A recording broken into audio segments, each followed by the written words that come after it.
જાન્યુઆરી 1681 રોજ રાયગઢ કિલ્લાના છત્રપતિ શાંભાજી મહારાજનો રાજ્યાભિષેક થયો હતો।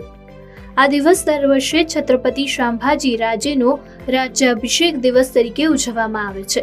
છત્રપતિ શિવાજી મહારાજની જેમ તેમના પુત્ર છત્રપતિ શાંભાજી મહારાજ પણ આદરને પાત્ર છે। તેમનું સમગ્ર જીવન દેશ અને હિન્દુ ધર્મના રક્ષણ અને સન્માનને વધારવા માટે સમર્પિત હતું। શિવાજી મહારાજના મૃત્યુ પછી જ્યારે શાંભાજી મહારાજે સત્તા સંભાળી ત્યારે મુગલ આક્રમણખોર ઔરંગઝેબે રાયગઢ પર હુમલો કર્યો, પરંતુ છત્રપતિ શાંભાજી સાથેના યુદ્ધમાં તે ખરાબ રીતે હાર્યા। આ પછી પણ છત્રપતિ શાંભાજી મહારાજે મરાઠા સામ્રાજ્યના ઉદય માટે મુગલો સાથે ઘણી લડાઈઓ લડી અને વિજયી થયા।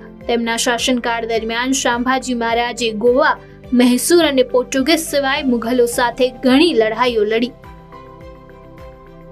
16 જાન્યુઆરી 2003 રોજ ભારતીય મૂળની પ્રથમ મહિલા અવકાશયાત્રી કલ્પના ચાવલાએ છેલ્લી વખત અવકાશમાં ઉડાન ભરી। કલ્પના ચાવલાએ નાસાના સ્પેસ શટલ કોલંબિયા સ્પેસ શટલમાં અવકાશમાં ઉડાન ભરી હતી, પરંતુ તે ફરીથી પૃથ્વી પર આવી શકી ન હતી।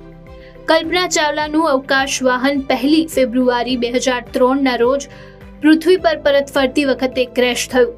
આ દુર્ઘટનામાં અવકાશ જહાજમાં સવાર કલ્પના ચાવલા સહિત તમામ 7 અવકાશયાત્રીઓના મોત થયા। કલ્પના ચાવલાનું પ્રથમ અવકાશ મિશન 19 નવેમ્બર 1997 રોજ કોલંબિયા સ્પેસ શટલ દ્વારા શરૂ થયું હતું। આ સાથે તે અંતરિક્ષમાં જનારી ભારતીય મૂળની પ્રથમ મહિલા બની હતી। 16 જાન્યુઆરી 1938 રોજ મહાન બંગાળી સાહિત્યકાર શરદચંદ્ર ચટ્ટોપાધ્યાયનું કલકત્તામાં અવસાન થયું।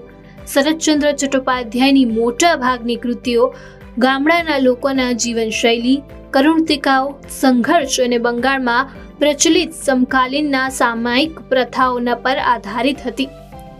તેમની લેખન ક્ષમતા એટલી મહાન હતી કે તેમને ગણના દેશના સૌથી લોકપ્રિય લેખકોમાંથી એક માનવામાં આવે છે। તેમની કૃતિઓ હિન્દી સહિત અન્ય ભાષામાં પણ અનુવાદિત થઈ હતી। શરદચંદ્ર ચટ્ટોપાધ્યાયની પ્રસિદ્ધ લેખન કૃતિઓમાં શ્રીકાંત, ચરિતરણ, દેવદાસ, પરિણીતિ અને પાથેર દેવી મુખ્ય છે, પરંતુ તેમને સૌથી વધુ ખ્યાતિ નવલકથા દેવદાસથી મળી।